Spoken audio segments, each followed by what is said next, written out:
एक बार की बात है, मैं अपने घर से बाज़ार की ओर जा रहा था। मेरे घर से बाज़ार तक जाने के रास्ते में काफ़ी सुनसान जगह पड़ता है। कुछ दूर के रास्ते में कोई भी आता जाता नहीं था। मैं रोज़ इसी रास्ते से बाज़ार जाया करता था।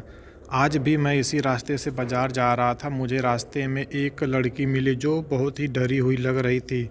उस लड़की को डरा हुआ देख मैं भी थोड़ा घबरा गया था। फिर मैं उसके पास गया और पूछा, क्या हुआ, तुम इतनी डरी हुई क्यों हो? लड़की ने कुछ लड़कों की तरफ इशारा किया। फिर मैं अपने साथ उस लड़की को लेकर उन लड़कों के पास गया। मैं उन लड़कों को कहा, क्या तुम्हें शर्म नहीं आती? लड़की को छेड़ते हो? और मेरे काफ़ी कुछ कहने के बाद उन लड़कों को अपनी गलती का एहसास हुआ। उन्होंने लड़की से क्षमा मांगा। फिर मैं बाज़ार की ओर जाने लगा। उस लड़की ने मुझे रोका और कहा, मैं यहाँ नई हूँ, मुझे रहने के लिए किराए का घर चाहिए, क्या आप मेरी मदद कर सकते हैं? मैंने कहा, ठीक है, मेरे घर में एक कमरा खाली था, आप मेरे घर चलिए, अगर आपको पसंद हो तो आप उसमें रह सकती हैं। अगर आपको पसंद ना आए तो मैं आपको दूसरा घर भी दिखा सकता हूँ। अब वह लड़की और मैं घर की ओर चल पड़े। रास्ते में मैं कुछ भी बोल नहीं पा रहा था। मैं बोलना चाह रहा था लेकिन नहीं बोल पा रहा था। फिर उसने पूछा, आपका नाम क्या है? मैंने कहा, राकेश। और आपका नाम? उसने कहा, शीतल। मैंने बोला, काफ़ी अच्छा नाम है। फिर हम लोग कुछ बातें करते करते घर पर आ गए थे। शीतल ने मेरा घर देखा और वह कमरा भी देखा जिसमें उसे रहना था। शीतल ने वह कमरा काफ़ी पसंद आया।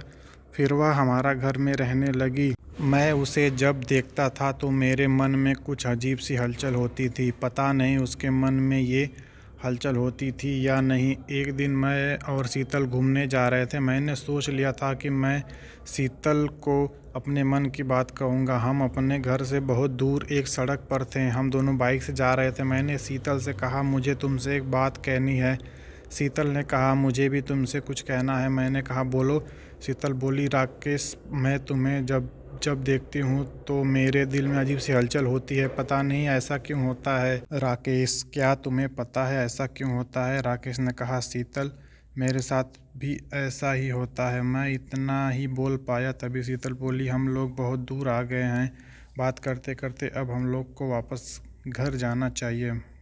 मैं बोला, हाँ, हम लोग बहुत दूर तक आ गए हैं, अब हम लोग को घर चलना चाहिए। तुम सही कह रही हो। फिर हम लोग वापस घर की तरफ आने लगे। रास्ते में आते आते मैं शीतल से कहा, शीतल, मैं जो तुमसे बोलने वाला था वो बोल नहीं पाया, क्या मैं बोल सकता हूँ? शीतल हंसते हुए बोली, हाँ, क्यों नहीं, बोलो, क्या बात है?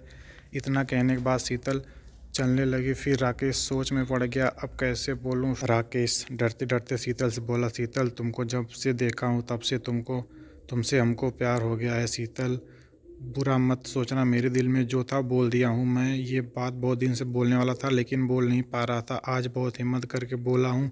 इतना सुनने के बाद शीतल बोली, राकेश, मैं तुम्हारी बात का कभी बुरा नहीं मान सकती हूँ। तुम एक बहुत अच्छे इंसान हो। तुम नहीं होते तो उस दिन वो लड़के मेरे साथ पता नहीं क्या करते हैं। राकेश, सच बोलो तो उस दिन के बाद से मैं भी तुमसे प्यार करने लगी हूँ, लेकिन मैं तुमसे कुछ भी नहीं बोल पाई। मुझे डर था कहीं तुमको ये सब सुन के बुरा लगेगा। राकेश बोला, कोई बात नहीं, अब तो नहीं डर है कोई, अब तो तुम खुश हो ना? शीतल बोली, हाँ, बहुत दिनों की सारी बात आज बोलकर बहुत खुशी मिली है और तुम भी हमसे प्यार करते हो, ये सुनकर और भी खुशी मिल गई। राकेश बोला, मैं भी बहुत खुश हूँ कि तुम हमसे प्यार करती हो। यह सब बातें करते हुए दोनों वापस घर गए और कुछ दिनों बाद दोनों शादी करके अपना घर बसा लिया और इस तरह दो प्यार करने वाले आपस में मिल गए।